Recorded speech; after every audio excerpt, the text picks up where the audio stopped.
Muy buenos días, comenzamos Prohibido Olvidar por Graffiti, FM 87.9 en Mar del Plata. Estamos los miércoles de 9 a 10 horas con Pablo Aceto y quien habla, Gloria Álvarez. ¿Qué tal, Pablo? ¿Cómo estamos? ¿Qué se cuenta? Muy buenos días en Ecuador de la semana, como nos gusta decir acá por la mañana de Graffiti. No se olviden que también pueden ver el programa por YouTube. Está en el canal Prohibido Olvidar. Bueno, cuando este es el problema de hacer el programa una vez a la semana. Empieza la noticia y ya para cuando salió el programa ya la noticia terminó. Sí. Aparentemente esto es lo que podríamos decir sobre que Trump le puso nombre a la guerra, le gusta esas cosas, ¿no? La guerra de los 12 días. Sí. Aparentemente lo quiere poner como una especie de hito. Bendiciones por acá, bendiciones por allá, bendiciones a los iraníes, a los israelitas, a Medio Oriente, a América, el mundo, bendijo a todo el mundo. En definitiva parece que, bueno, es un alto el fuego muy precario, hay que decirlo. Sí, porque lo que escuché, lo último que escuché es que Irán no lo está respetando al alto el fuego. No, ya salió Jaimení a decir, bueno, está bien, pero acá no cambió nada. Entonces el otro dicen, pero si no cambió nada, porque acá no había nada que cambiar. De hecho, se hizo un bombardeo sobre 3 áreas donde teóricamente estaba el uranio enriquecido. Y les cuento, el arrojar esas 3 bombas son bombas perforantes, van hacia las instalaciones subterráneas. Le costó al tío Sam lo que es nuestra deuda externa con el FMI y medio. Así como si nada, ahí fueron las bombas. Eso es lo que costó martillo de medianoche, como llamaron a la operación, la cual se impactó sobre reactores nucleares. Lo lógico es que haya una reacción nuclear. No hubo. Las mediciones porque de hecho estaba preocupado Europa, porque reíte de Chernobyl si esto era verdad. Claro. Porque la nube radioactiva se desparramaba por todos lados, sin embargo no. Digamos, no sabemos muy bien qué bombardearon, pero evidentemente instalaciones nucleares no. O una de dos, o la erraron, o los iraníes tenían razón, ahí no había ninguna bomba atómica. Lo que uno entiende, ¿qué es lo que quiere hacer? ¿Qué se supone que quisieron hacer? No se sabe. Hubo un movimiento importante en caso de Rusia e India que sin elevar la voz, como que llamaron a la calma a todos, especialmente China. Se destacó, lo cual asusta un poco, en Rusia la voz de Dmitry Mendeleev. Dmitry Mendeleev, que es el vicepresidente de defensa, que ustedes recordarán que Putin hizo 2 presidencias, la interrumpió, hizo 2 presidencias más. El que estuvo en el medio era Dmitry Mendeleev, que fue el presidente de Rusia en ese periodo.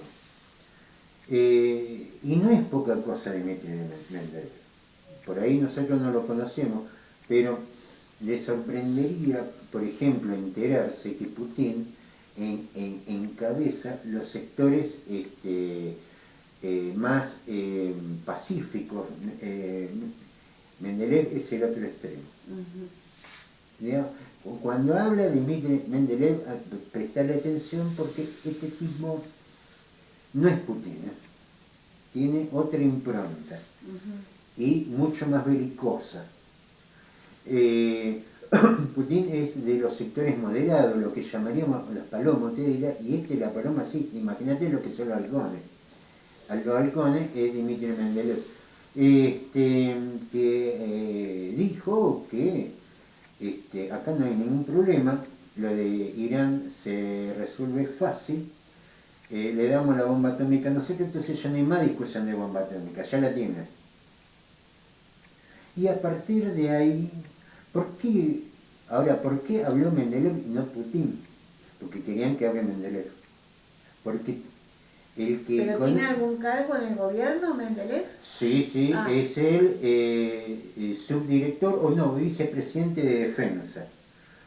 Pero en la política internacional, digamos, no es popularmente conocido. Pero en política internacional es muy temido, porque sabe que es de los tipos que tienen el dedo flojo. Es de apretar botones, a él le gusta apretar botones y cuando dice te voy a apretar el botón, lo va a apretar. A diferencia de Putin, que siempre busca la concertación, el diálogo. Cuando no consigue la concertación y el diálogo, el que gana la partida es Mendeleev. Y no es casualidad que los últimos reportajes sea Dmitry Mendeleev.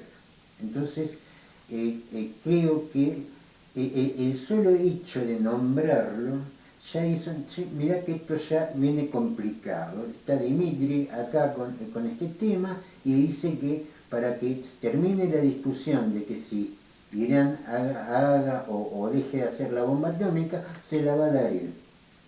Entonces se acabó la discusión, ya tiene la bomba atómica. ¿Y qué es lo que pasa con esto? Porque es claro que estas bases subterráneas no contenían ningún elemento asociado con la radiación.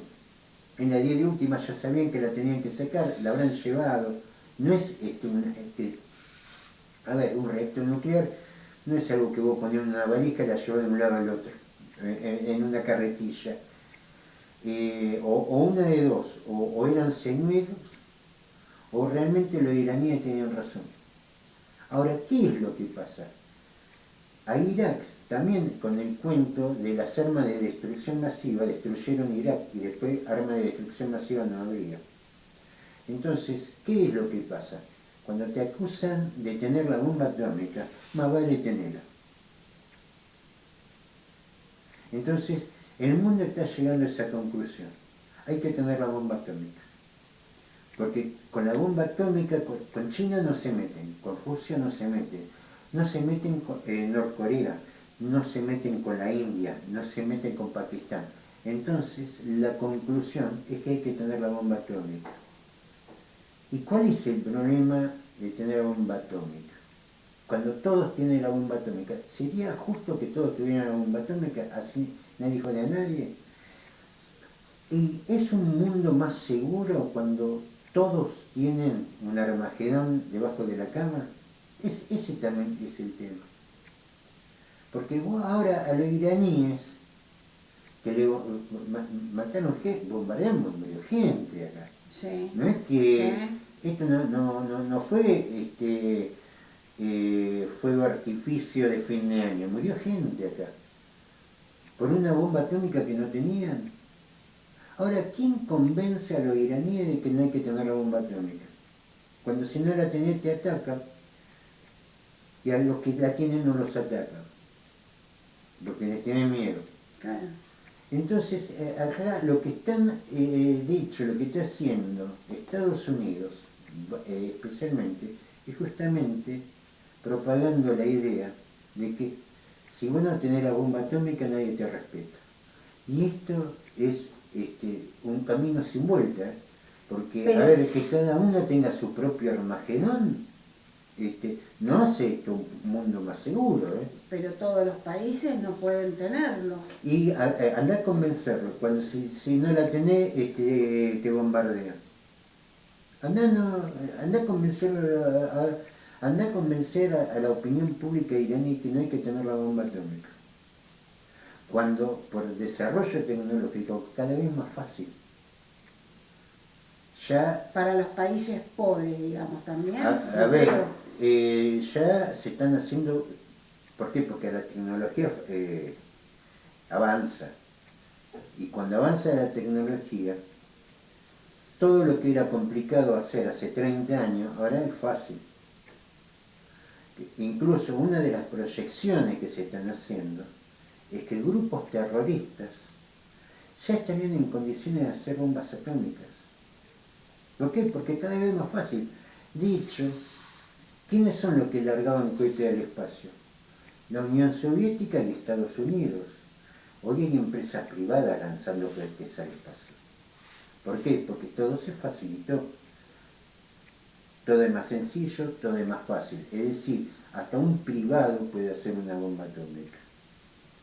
Entonces, no es un chiste esto.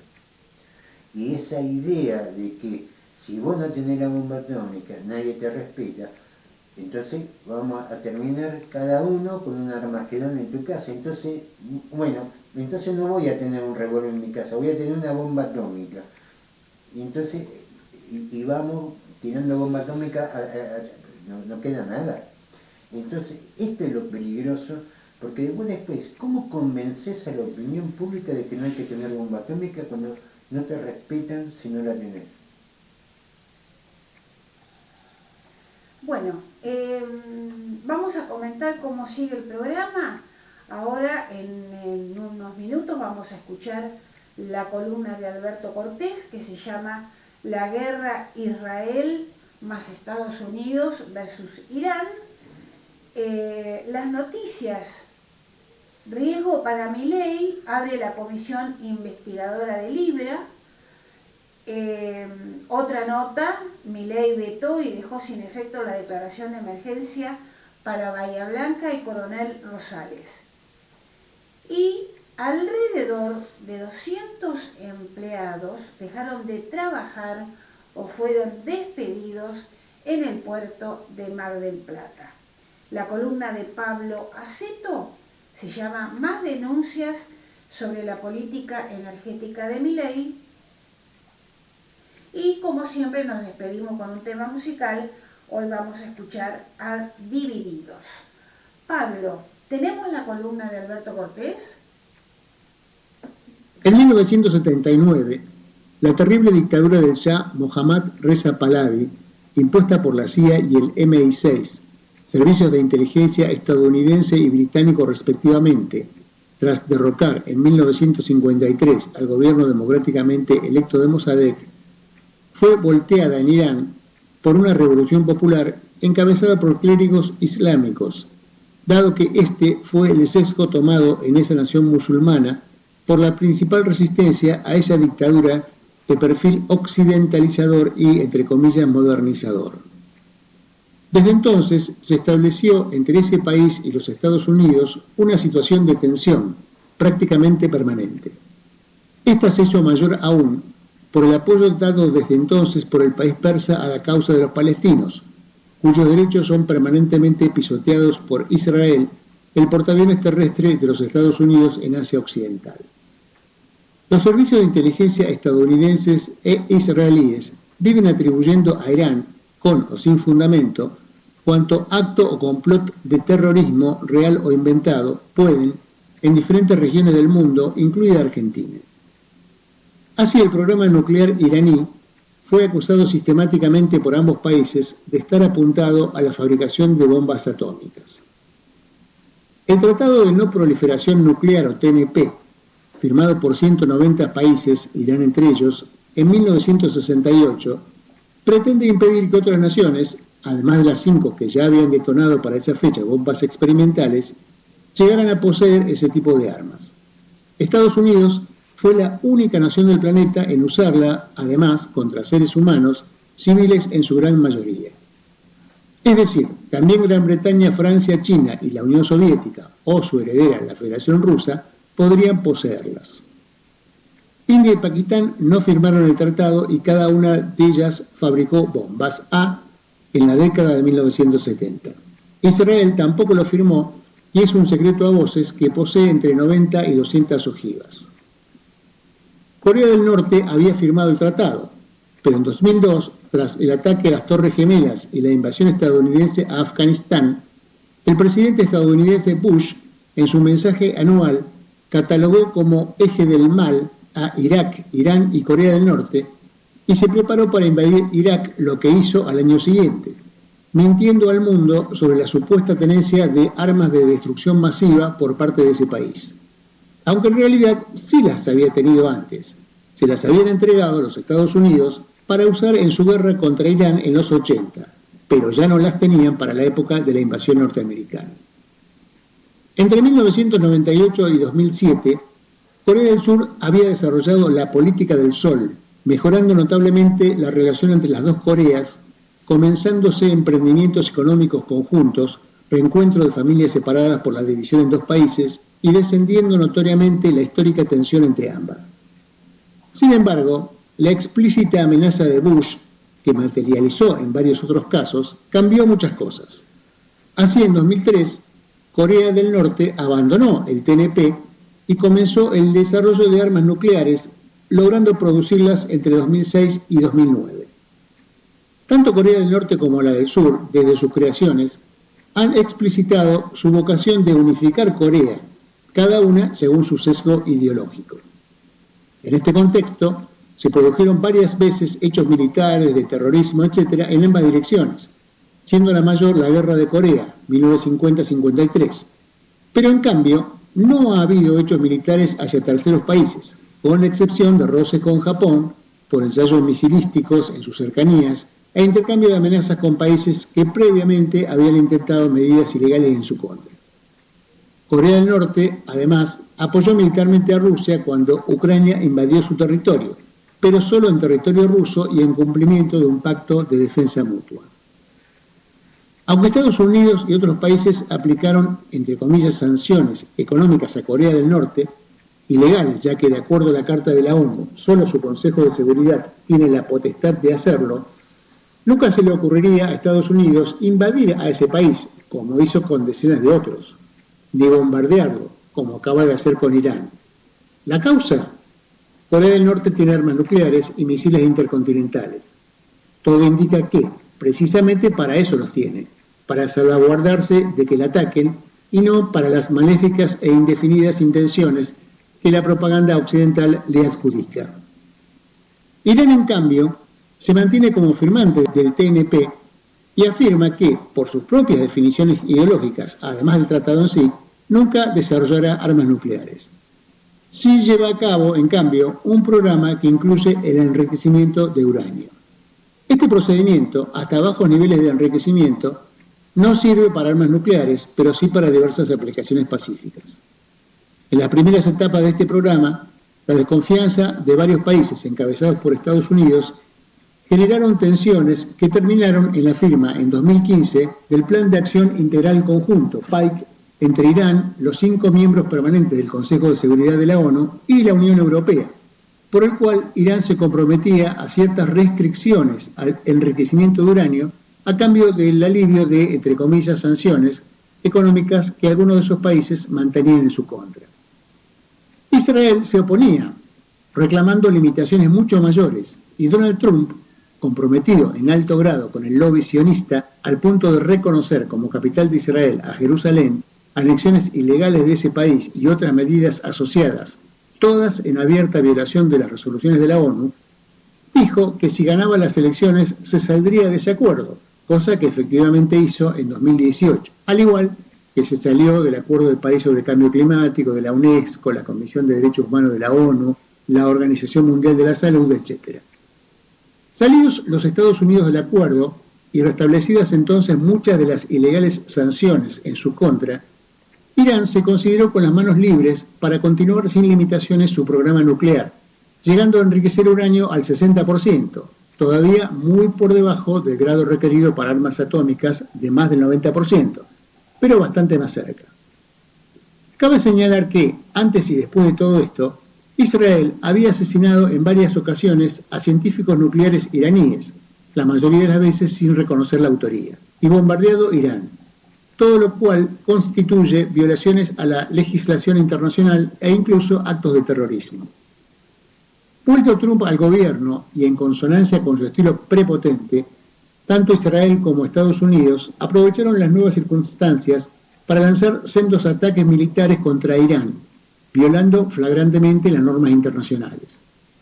El encumbramiento en Siria de un viejo dirigente de Al-Qaeda, ahora blanqueado en su imagen, que muestra ya sin reparos sus afinidades con Estados Unidos e Israel, no solo permitió a este país consolidar y acrecentar las zonas que ilegalmente ocupa en Siria, sino limitar fuertemente la logística de Hezbollah en el Líbano y utilizar el espacio aéreo de Siria para atacar a Irán.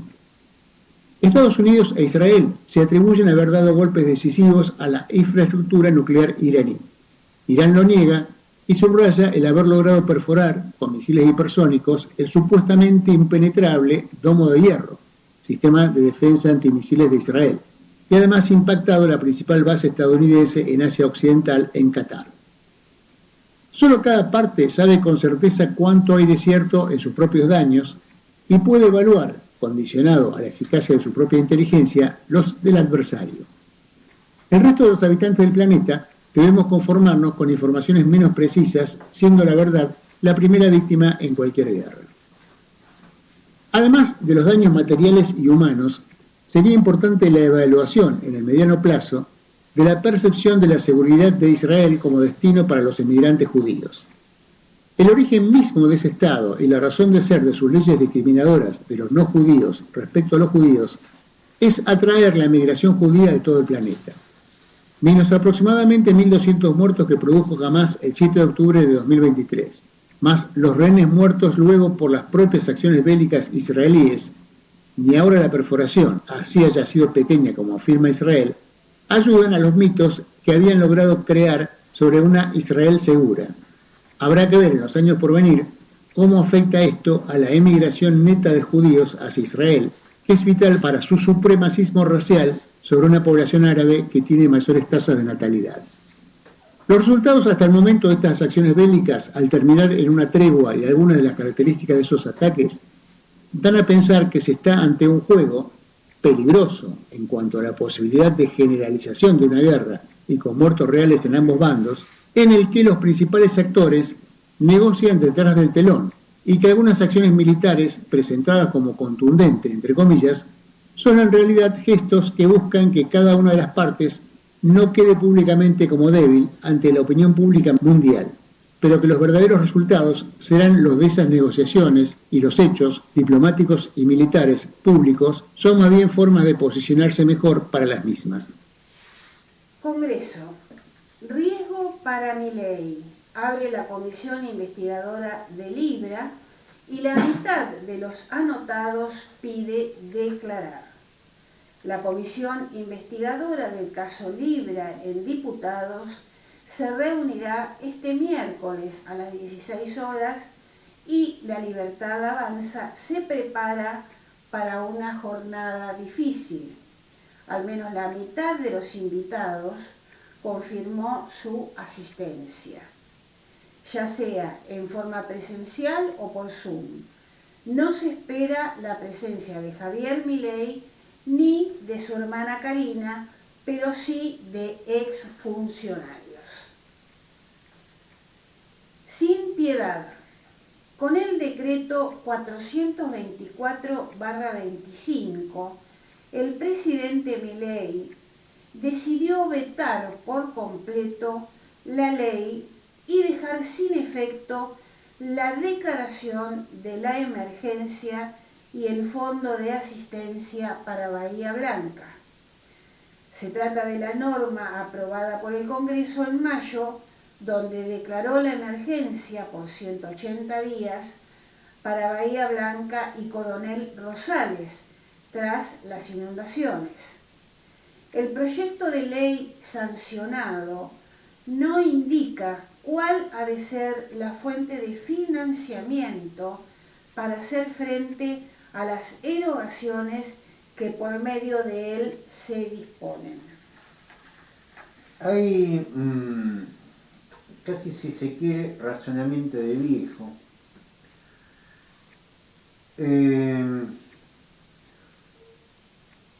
Y claro, uno no está acá para ser amigos, ¿viste? Pero sí para decir algunas cosas. Se dio una suerte de, a mí me va a ir bien cuando jodan al otro. A mí me va a ir bien cuando a los que fueron estafados por las patronales no le hicieron los aportes y entonces a mí me van a aumentar la jubilación. O cuando le saquen a las amas de casa la jubilación, la famosa moratoria, a mí me van a aumentar el sueldo a costa de lo demás. ¿Por qué? Porque se tenía la percepción, no sé por qué, lo veo, por lo menos se ve en línea general, de que el ajuste iba a ser para el otro. Claro, a mí no me iba a llegar. A mí no me iba a llegar, venía porque tengo trabajo, yo trabajo, todo trabajo. ¿Viste? Estaban las vestales del trabajo, que decían, aparentemente eran lo único, aparecían tipos, gente, hablando del ajuste, porque ellos trabajan. Los demás no trabajan, lo único que trabajan, aparte yo los quiero verla, yo conozco más de uno que ya trabaja, no me hagan hablar. Bueno,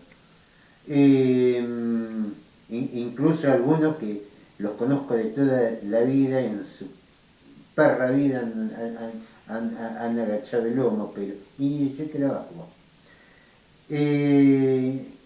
Y esto fue una línea general. Lo que estamos viendo acá, porque mucho se acentuó sobre contra los planes, como si acá el problema fueron los planes, había que sacar los planes, y ahora vos fijate en dónde estamos. Sí. ¿Esto es una peculiaridad? No. Lo estamos viendo también en Estados Unidos. Los principales votantes de Donald Trump fueron los inmigrantes. Sí. ¿Por qué? Porque como ellos ya estaban adentro, lo que no querían que, en la 10 de última, que el problema lo tengan los que querían venir. Porque ellos ya estaban adentro, tenían un hijo, o se habían casado, y tenían contrato de empleo, y llevaban los chicos a la escuela, y en los actos cantaban Dios salve América, y todo ese tipo de cosas. Y las enredadas son para ellos. Hay hay madres que fueron a buscar a los hijos norteamericanos a las escuelas, cayeron, porque los están esperando en las escuelas. ¿Y las detuvieron? Las detuvieron, algunas las mandaron al país de origen, otras las mandaron a El Salvador, viste que está Bukele ahí con su cárcel, y los chicos quedaron en la escuela solos, sin que nadie los fuera a buscar porque los padres los habían deportado. Es decir, una barbaridad, ¿no? Ahora, pero también esa barbaridad viene de una actitud jodida, de decir, este va a poner mano dura, lo demás no puso mano dura, lo demás te la puso a vos. Y son las cosas que estamos viendo. El ajuste, el corte presupuestario, la casta que se suponía que iba a ser la afectada, no afectaron. Los jubilados no ganan más, los profesionales médicos no están mejor, el empleo está cayendo, hay un informe también sobre Mar del Plata, y si te pasó una tormenta, arreglátelas como quieras. Le digo porque... Sí, esa es la idea en general, esa ¿no? es la idea en general, pero también fue una cosa, porque acá hay algo. Hoy estábamos recordando con una compañera, yo conozco a la mamá, las corridas que teníamos durante la época de la dictadura. Pero, a ver, eso era una dictadura. Se pusieron en el gobierno ellos. Acá los votamos nosotros. Por lo común se dice que no hay que culpar a la gente por lo que vote. ¿A quién va a culpar? Claro. A ver, vamos a hacer una síntesis. El 95% de los votos, no más, el 98%, porque un 2% votó frente, un 2%, votó a Massa, a Bullrich y al que hablaba con un perro muerto. El 98% votó a esas tres personas. ¿Qué puede salir mal? ¿Qué puede salir mal? Y de entre esos tres ganó el que hablaba con el perro muerto. Había no menos de 20 candidatos, ¿eh? Mirá los tres que se eligieron. Mirá los tres que se eligieron. Entonces, y la cosa va mal. ¿Y cómo querés que vayan? ¿Querés que vayan bien? Lo votan a Massa, la votan a Bullrich y lo votan a Milei. Y las cosas andan mal, pero ¿cómo querés que anden? ¿Querés que anden bien las cosas? ¿Qué se supone que va a pasar? Pasar lo que está pasando y lo que se está viendo acá es porque ahora resulta que los bahienses son, no sé, una casta privilegiada a la cual ya se le dio los recursos, que la mayoría de los recursos yo le he visto que en Mar del Plata, por ejemplo, que son donaciones y ese tipo de cosas. Y acá hay estas cosas también sirve para aprender. Viste que la elección no es un casting, no es a ver cuál me cae más simpático. Acá la elección es ver quién defiende tus intereses. Me parece que no sé si después de Milei vamos a salir mejores, porque en definitiva pasó el coronavirus y no salimos mejores, salimos más jodidos. Y jodidos porque nosotros pensábamos, no estábamos en contra del ajuste, estábamos a favor de que el ajuste fuera para el otro.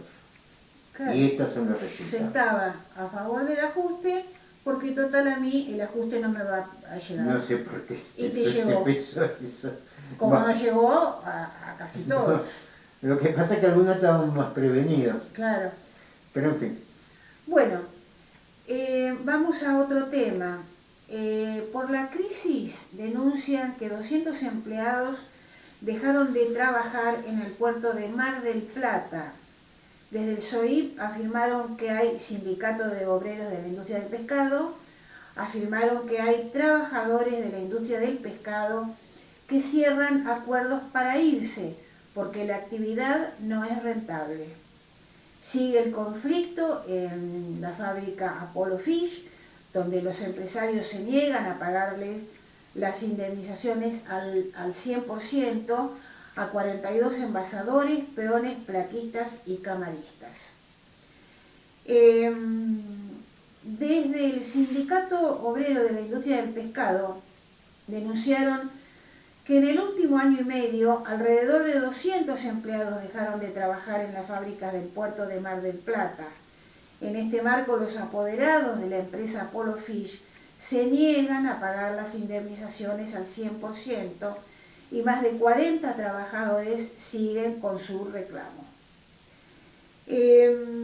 Soledad Juárez, delegada gremial, explicó que el último martes se desarrolló una audiencia en el Ministerio de Trabajo de la provincia de Buenos Aires, pero no lograron llegar a un acuerdo. En total, 42 trabajadores fueron despedidos. Para nosotros es una tomada de pelo, dicen, lo que nos vienen haciendo, porque van pasando de semana en semana y no tenemos nada en concreto. En este delicado marco, la delegada del SOIP remarcó que sus compañeros se las arreglan para hacer alguna changa y viven también de ayudas económicas de sus familias. Consumados los 42 despidos en Apollo Fish, Juárez indicó que ya suman 200 los trabajadores que abandonaron sus puestos laborales en las plantas fabriles del puerto de Mar del Plata por distintos motivos en el último año y medio. Algunos los despidieron y otros cerraron acuerdos para irse, dicen los trabajadores. Bueno, de estas cosas se venían hablando ya de los tiempos de Carlos Barbosa, ya por la década del 80. Lo que pasa es que me parece que ya llegamos a un punto de no retorno. Durante años se viene, el único que sigue con la bandera en alto y peleándola es César Lerena. Pero, a ver, son todos cómplices, los dirigentes sindicales, los empresariales, los gobiernos, de esta situación. De esta crisis en el puerto de Mar del Plata Y específicamente. claro, porque primero, se han cargado con el recurso, se lo han cargado. Se hizo, yo me acuerdo en el 99 que incluso el Consejo Deliberante hizo una sesión de concejales en la Plaza de Mayo cuando fue lo del barcazo, por los famosos buques frigorífico factoría, y la protesta terminó cuando ya los empresarios locales hicieron eso. Lógicamente la producción es más barata, pero la depredación es absoluta y resulta que en la Argentina hay gente con problemas de alimentación y resulta que cuando vas a comprar pescado te sale más barato ir a España a comer pescado que comprarlo acá en las pescaderías.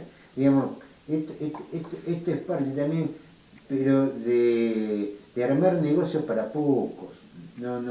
Acá pareciera que el empresariado y otros sectores que también han mirado para otro lado, están preocupados en la corta. Acá trabajando pueden ganar todos y sin embargo la Argentina, que es productora de alimentos, no consume pescado. Nosotros habíamos hecho nada más que con los rastreros, con lo que arrastran, lo que pescan arrastrando. Nada más que con los desechos. Estamos hablando de la época de la merluza, había para darle de comer gratis, era 1 kilo de pescado a cada argentino. Nada más que con lo que tiraban al mar, porque no daban las medidas pertinentes para la venta al mercado común europeo. Vos me dirás por qué lo pescaban, y no sé, porque son así. Sí, muchas veces se ha comentado por qué ese pescado no se le daba a los comedores, por ejemplo. Y también a raíz de la crisis de la pesca en Mar del Plata, ya se empieza a notar en los comercios del puerto el desplome de las ventas. Sí. Muy bien, vamos a tu columna, Pablo. Más denuncias sobre la política energética de Milei. Bueno, habíamos anunciado el cese el fuego, se miran torcido, pero por lo menos ya va el cese el fuego en Medio Oriente, y con esto el desplome del precio del crudo. Ya de hecho, antes del cese del fuego, ya con la intervención de Xi Jinping, sin mucha estridencia, no es como Donald Trump que repartió bendiciones para todo lado. El tipo, viste que los chinos, los rusos son de hablar poco. Ahora escuchalos, porque no son de repetir. Cuando hablan de escucharlos, porque por ahí no te repiten otra vez, ¿viste? Claro. Ya empezó a caer el precio del crudo. De hecho, cerró, vamos a ver cómo cierra hoy, calculo que va a cerrar más abajo, a 67,81. Ya estaba saltando los $70, ya empieza a buscar su lugar cerca de los $60. Era claro que iba a pasar esto. De hecho, ya vamos con aumento de combustibles. Con el aumento, ya antes de este conflicto, ya había el rendimiento, el precio, la evolución del precio del Brent, que es con lo que se mide en Argentina, estaba en menos 18. Es decir, era lo que tendría que haber bajado el combustible en Argentina. O por lo menos un número similar. Si querés la mitad de eso, pero tenía que bajar. Sube a un 4% de rendimiento positivo en estas semanas, en este promedio. Ya entre ayer y hoy ya quedó en menos 5,18. Acá el combustible aumentó. Ahora, el combustible en la Argentina estaba hecho sobre un barril de crudo que estaba en un rango de entre 82 y $85 el barril. Con esta crisis nunca pasó los $70. Desde principio de año hasta antes de esta crisis tendría que haber bajado, no bajó. De hecho, aumentó. Aumentó de 60 a $70 el barril y te aumentaron, pero ya estaba el precio de $80 el barril. ¿Por qué volvió a aumentar? Si tendría que haber bajado. En la ley de última tendría que haber subido la semana pasada un 1, un 2, un 3%, pero sobre un piso de una caída de precio de no menos del 5%. Nunca bajó y volvió a subir. Le digo, no el actual precio, el anterior a este aumento estaba hecho sobre la base de un barril de entre 82 y $85 el barril. Después nunca volvió a subir eso. De hecho ahora está en 67,81. De hecho ya tendría que estar bajando. En la Argentina en aumento. Una de las explicaciones donde ya se le empieza, hemos puesto en duda acá sobre el tema del negocio petrolero, la exportación que después termina siendo importación porque después terminamos comprando. Si somos tan exportadores, tenemos tanto petróleo y tanto gas, ¿por qué salimos a comprar?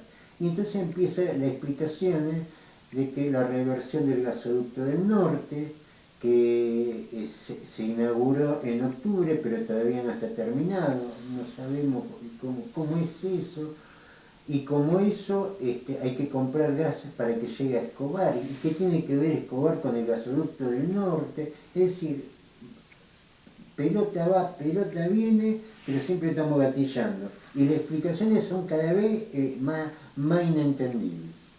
Nosotros el año pasado, y ustedes lo escucharon por Radio Graffiti, habíamos hablado sobre lo que era el plan Andes, donde Javier Iguacel se queda con pozos de petróleo, había YPF, había para dedicarse a Vaca Muerta. Yo escuché algo de Kicillof ayer que me hizo mucho ruido. Él afirmó en el programa del Gato Silvestre que si YPF no era estatal, que de hecho no es estatal, es en una parte estatal, si no hubiera estado YPF, Vaca Muerta no existía. A mí me llamó la atención ese comentario. Las petroleras van y crean golpe de... Donde hay petróleo, van las petroleras a sacar petróleo. Si hay un gobierno que jode, se le hace un golpe de Estado o se le genera una guerra con algún vecino. De hecho, se han ido petroleras por ejemplo, ExxonMobil, se fue de acá y se fue a una zona de conflicto que es en Guyana, que hay conflicto con Venezuela, que hay conflicto con Brasil, hay conflicto, se están apuntando, ¿eh? No vaya a pensar, no es Medio Oriente, por ahora no es Medio Oriente, pero las cosas ahí vienen bastante atravesadas. Es el único punto caliente de América del Sur, la Guyana. Por supuesto, porque hay petróleo. En Haití nadie se pelea por Haití. Estos 55, esto es lo que nosotros habíamos informado el año pasado, donde estaba involucrado no Horacio Daniel Marín, actual presidente de YPF, puesto por el grupo Techín, sino Guillermo Garat, que es amigo y socio de Caputo, el otro Caputo, el asesor de Milei, no el ministro de Economía. Un Guillermo que nosotros decíamos, ¿cómo puede ser que Garat esté de vicepresidente en YPF? Es publicista. Y lo que nos llamó la atención el año pasado era el silencio de la oposición. De hecho, lo que quedó claro, y lo dejamos claro el año pasado, cosa que se está recién hablando ahora por televisión, vamos a hacer también, vamos a abrir comillas sobre eso, sobre el porqué. Primero salta porque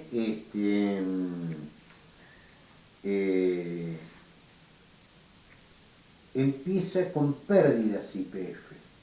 ¿Por qué empieza con pérdidas? Porque esos pozos, esas 55 áreas de explotación, las devaluó, le dio un valor más bajo.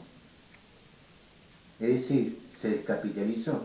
En el balance que deja en los tiempos de Alberto Fernández, al balance que toma el gobierno de Milei, perdió capital YPF. ¿Por qué? Porque le dio una evaluación más baja a eso. ¿Para qué le dio una evaluación más baja? Para venderlo. No para vendérselo, vendérmelo a mí, no, para vendérselo, por ejemplo, a Javier Iguacel. Se lo vendieron más barato. Sí, pero Iguacel puso centavos ahí, Pablo. No puso centavos. No puso nada. No puso nada. Y ese, digamos, forma Ventia Energy, que es una empresa que se funda después que decide YPF la venta de estos 55 zonas de explotación. Y lo que nos llamaba la atención, y por qué hablamos de el vicepresidente de YPF, que es un publicista, y que nos llamó la atención el silencio, era el publicista el que llevaba la campaña de Guado de Pedro. ¿Se acuerdan que Guado de Pedro iba a ir de candidato a presidente? Después fue Sergio Massa al final. El Guado de Pedro no movía. Me parece que en una fue, no me acuerdo si era Messi o qué, habían venido a la Argentina, lo fue a saludar y Messi no lo reconoció, no le dio bolilla, y como avanzó retrocedió. Y lógicamente Garat es muy cercano a la oposición, en este caso al kirchnerismo. Después de les digo, esto lo pusimos el año pasado, lo pueden buscar entre abril, mayo, junio, julio y agosto, que fue cuando dimos por cerrado el tema, porque ya se había concretado este acuerdo. Lo van a encontrar en el canal Prohibido Olvidar. Ahora, recordemos que Iguacel fue el que armó la causa contra Cristina. Claro. Una vez que es enjuiciada, digamos que es condenada, que se da la condena de Cristina, todos se largaron sobre Iguacel. Digamos, de repente todos se acordaron de Iguacel. A mí lo que me da a sospechar es que si Cristina no era condenada, nadie se acordaba de Iguacel. Y, a ver, me da para pensar eso. Como ahora se dan cuenta de Iguacel, esto ya fue hace un año. Nosotros hace un año, en Prohibido Olvidar, en Graffiti, sacamos columnas en Cazador de Noticias, hace un año. Hace un año que venimos con esto. Ahora de golpe todo lo descubrieron. Lo que sí hay que decir que agregaron un tema más. No solamente lo que ha sido el tema de la empresa, Ventia Energy y todo eso, sino también de cómo es el negocio. Y esto es lo notable. Y me parece que lo que acá se ha encontrado es una matriz. ¿Cuál es el negocio de Iguacel?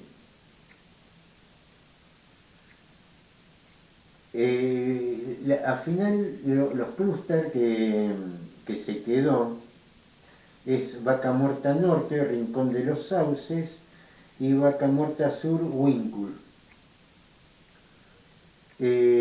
Había prometido una... Vamos a profundizar porque esto es maravilloso, ¿eh? Seguramente el viernes, casi sábado, vamos a seguir.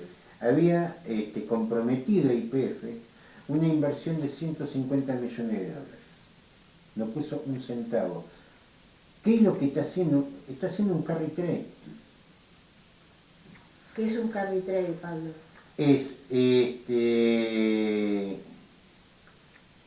cambiar divisa por peso, meterlo en interés en peso, que es más alto, y después con ese interés volver a la divisa.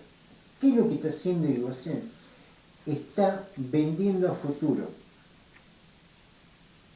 No sacó petróleo, está vendiendo a futuro. Está vendiendo lo que es patrimonio nacional. Claro, que lo que es de todos. Se hace de los dólares, lo pone en el carry trade, hace enormes ganancias sin sacar una gota de petróleo. Después va y recupera los dólares y se lleva un porcentaje, por ejemplo ahora, del 30% en dólares. Después si no sale el petróleo, bueno, después como la garantía está los pozos de YPF, él se lleva la ganancia si sale bien, y si sale mal, perdemos nosotros. Porque en definitiva lo que está en garantía, eso por ejemplo, el año pasado no lo dijimos porque no estaba descubierto. Esto lo saca Cohete a la Luna, el amigo Berbisque, el amigo, como se llama, de Ginés. No es hombre de mi confianza, pero maneja buena información.